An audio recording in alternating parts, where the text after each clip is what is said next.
Not John Adams, KnoxNews.com. Alex, a lot of teams in this league have really good running backs, a lot of depth at running backs.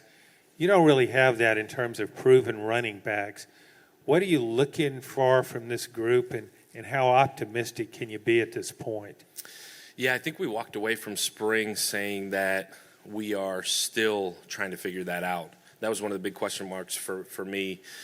The way we play, the tempo at which we play, you really got to have 3 to 4 guys ready to roll.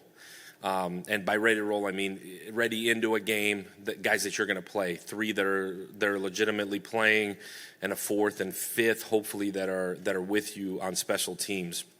The tempo invites the rotation. So we left spring saying Jabari is definitely a guy that we can count on, we can trust. Still young, still hadn't had a whole lot of time, but really proved that he understood what we were trying to do. Not a complete finished product, but understood what we were trying to do. And I think attitude, effort, toughness, all those things embody what Jabari is. After that, it is a complete toss-up going into camp, just as big as any other competition. I was not anticipating the running back being the first question, but just as much as any competition, that's it. Tyon has had a really, really good summer. Really proud of Tyon. He's really growing up, really figuring it all out. Just how to be a college football player in general. Really excited about who the 3 to 4 to 5 could be.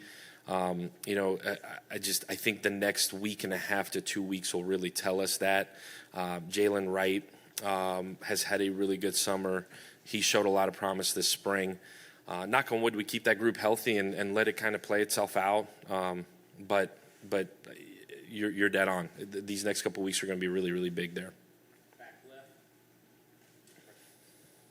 Ryan Shumpert, Rocky Top Insider. Cade Mays' versatility is very well known. Is there a spot you would like him to play at, or is it just wherever you need him most? I'm sorry, I didn't hear the name. Cade Mays. Cade Mays. Yeah, Cade Mays' versatility. We're gonna play him at guard, play him at tackle. He played a bunch at tackle in the spring, played a bunch at guard in the spring. We're gonna end up playing our best 5 there. He's one of them. We'll figure out where the best spot is. More so how others fit, and then where he would fit from there.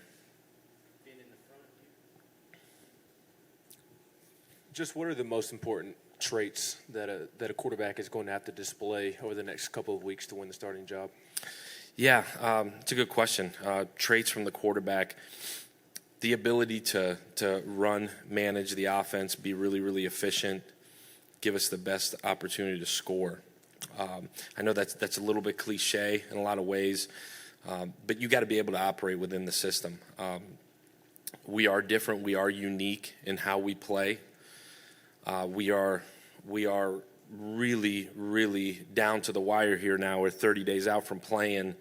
We're gonna have to figure it out quick, pour reps into whoever that is, and get the other guys behind them ready to go play. But efficiency. Efficiency in the run game, efficiency in the pass game. By efficiency, I mean decision-making and consistency in play.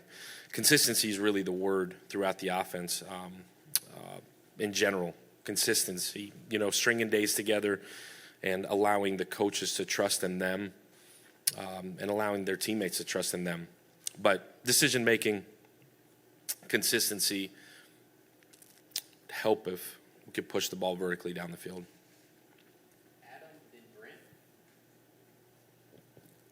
Adam Sparks, News Sentinel. On Jabari Small specifically, what did you see that impressed you in the spring? And did you already know that he would fit into the offense from seeing film of last year or anything like that, or has it only been firsthand? Yeah, Adam, every guy we came in here that had film, we watched game film. The guys we didn't have game film on, we watched practice film. Jabari didn't have a ton of game film. From the moment I met Jabari, maturity would be the word. Mature in so many ways in terms of how he carries himself, how he handles himself, his approach to the way he works. He's got mountains to climb in terms of leadership and those types of things in terms of confidence. I think it's really hard to lead when you haven't played a ton. I think it's really hard to have confidence when you haven't physically shown it. I think preparation breeds confidence, and he certainly has prepared that way. But it's unique when the veteran of that group is a sophomore, is a 19-year-old young man. So I've put a lot on Jerry Mack and put a lot on Matt Merritt of teaching Jabari, and we've asked Coach Hype, and he's taken that role on too, and myself, put a lot on myself to teach him how to be that. But until we get into games and get to playing, I think that's really, really hard. But maturity would be the word. He's really talented. He's got great feet, great balance, great vision. He's a natural running back. He's a real SEC running back. But maturity, the way he goes about his work, and I'm excited to see him grow. He's going to be fun to watch. Yeah, you and Coach Heupel have talked since you've been here about kind of the flexibility of the offense. You can do it different ways depending on your personnel, whether it's quarterback, tight end, whatever. Does this offense have an identity? Do you have an identity for this offense as you go into fall camp based on what you got done in the spring?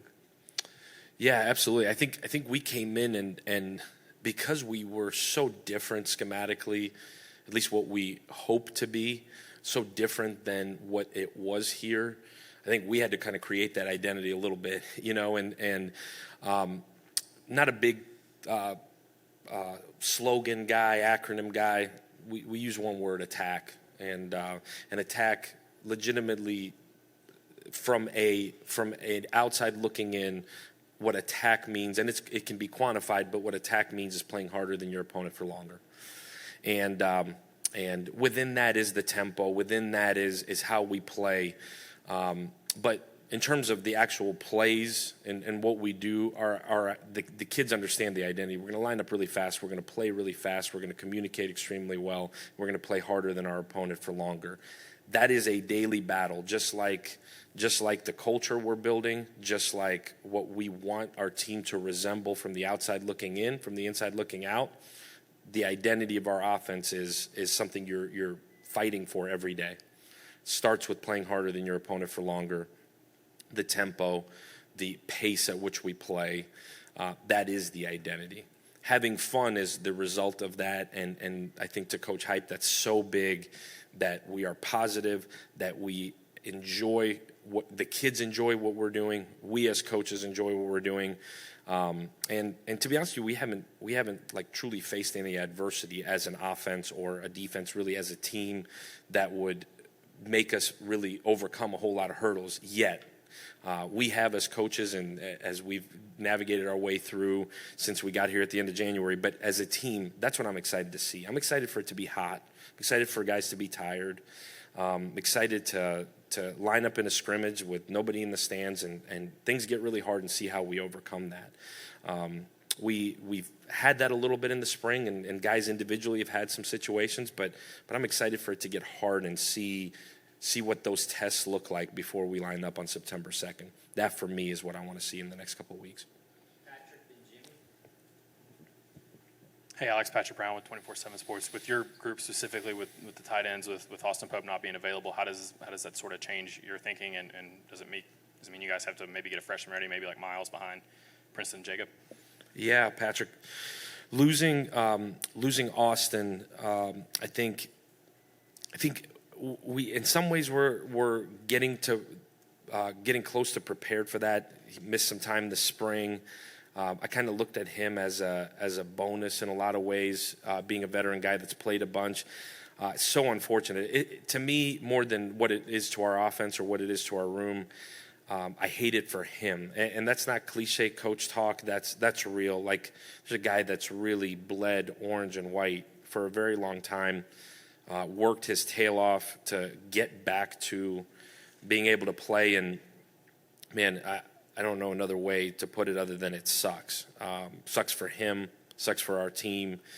And he's battled through a lot, real life adversity with his family and back surgeries and all things you never wish upon anybody. So I'm happy that he's getting to a better place for us as a team, for us as an offense. So you asked specifically our room. Jacob, Princeton have played a bunch of football. I'm relying on those guys to fill whatever gap Austin was gonna fill. Put a lot on Miles Campbell. I know I've very openly spoke about him and his ability to play the game, to understand the game. He's a freshman. I told Coach Hype I've never played a freshman at that position, and I've been really, really fortunate to coach some pretty good ones. So we'll see.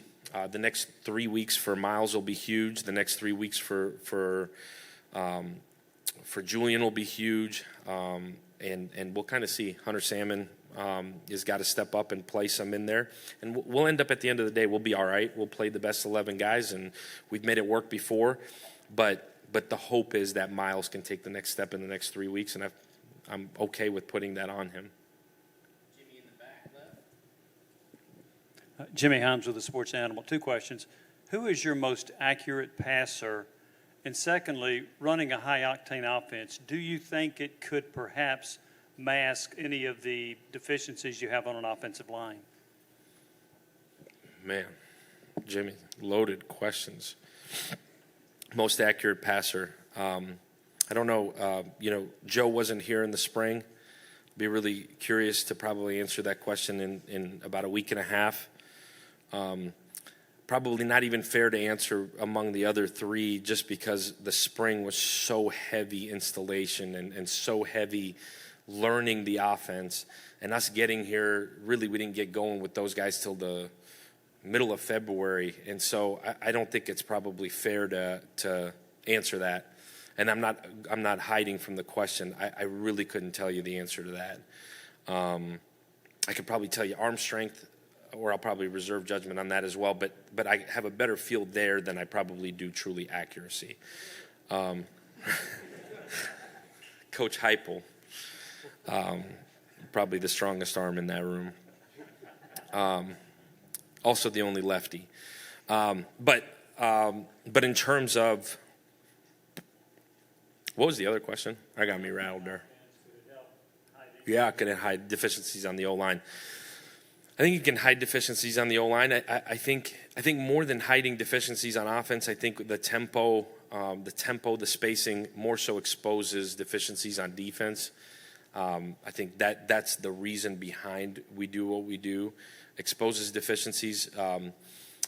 It also probably hides somebody's ability to, especially if maybe a better player across from you is able to get his cleats in the ground and really come off and tee off on you. That's the advantage to what we do. With that means you got to practice that way and you got to work out that way. You got to condition that way. But can it hide some deficiencies? I think it more so exposes deficiencies on the other side than it really hides your deficiencies. When it is what you do, our guys just get into a rhythm of how we play. You obviously, I think you still got to line up, you still got to block, you still got to tackle. I think it gives you some advantages in some ways, schematically and physically. Eric Kane, the Sports Animal, VolQuest.com. How many tight ends do you want to have to play in a game, and how important is it in this offense for the tight end to be well-rounded, split out wide, be able to catch, block, all that type of stuff? Yeah, Eric. From my experience, what you would like to have is 4 guys that are ready to play in the 5th, kind of like I talked about the running backs in the 5th. That's primarily a special teams guy that can get you out of a game at the end. Your heavy load playing with 2 or 3, 2 guys, 3 guys, heavy load special teams. Those body types, those big skill body types. I think you recruit to that. I don't think we're at that right now here. I think with what we do on offense, with how we operate, we can adjust and make it work. We did a year ago at the previous place, adjusted and made it work. We weren't loaded there. So I think the wish list would be having 4 to 5 ready to roll. I think the reality is we'll end up with 3 to 4. We're hoping for 4, and we'll go. And if that number's 2, then it's 2. Then we've got to continue to develop in the receiver room to kind of overcome that. But we can get through a game. operate at a really, really high clip, and with 2 ready to roll. But obviously, that's a position that's really gives you so much flexibility. Gives you the ability. It's way easier to call when you have multiple tight ends that you can play. In terms of a guy that can do it all, you want to recruit guys that can play flex, they can play in the box, they can play attached. You want multiple guys. Same thing you're seeing at the National Football League, like guys that are pass catchers that can line up and play in the box. Those are the guys that are getting drafted at a really, really high clip. But you want to recruit complete tight ends. I think we're well on our way there. We're doing a really good job of identifying those guys, recruiting those guys. And I think it won't be long before we are where we want to be there. Vince Ferrara, 99.1 The Sports Animal here in Knoxville. You mentioned Joe Milton earlier. No, you haven't coached him in official practice just yet, but give us a breakdown of his skill set and what he is like and you like about him. Yeah, Vince, he's got a bunch of film, so you get to see at least what he has done at the Division I level. You got to take away from that the good and count on Coach Halsley to continue to bring the good out in him. There's some deficiencies in there that we've worked like crazy to correct, that Joe has worked like crazy to correct. But, I remember him out of high school. I remember watching that high school film. I know Coach Hype, they recruited him at UCF. So there's like a bunch of us that have seen him, a bunch of us that have studied him, and then there's actual film from him at Michigan a year ago. So really strong arm guy, big body type. Big body. He is big. He is as big of a quarterback as I've ever been around. Strong, really strong arm. Has the ability to run. They did not ask him to do that just a ton, but can win running the football with him as well. But extremely strong arm. Since he's been here, you kind of look at the film, you realize he's a really highly intelligent, fun guy to be around. Loves football. All those things that we preach in recruiting, all those things that we internally constantly talk about. Guys that are mentally tough, guys that are intelligent, guys that share a love for the game of football. Those are the guys we want in our program. He fits that. I'm going to go back to what I said earlier. We've not gone through any adversity with Joe. Joe had gone through adversity at Michigan. Obviously ups and downs in his career season there a year ago. We've not gone through any of that with Joe. We've not gone through any of that in a lot of ways with a lot of guys. That will be the true tell of what Joe is. I'm excited to see it. He's excited to show us. He's excited to show himself, his family, like that he can take the next step as a passer, as a runner, as a quarterback, as a guy that can lead a big-time college football program to where it should be. Now, we'll find out. I'm excited to find out. I think we're all excited to find out because he's the only one out of those guys that we have not seen in person, live, in this system, in this offense. I'm excited. I'll have a way better idea in a week and a half, and we'll find out.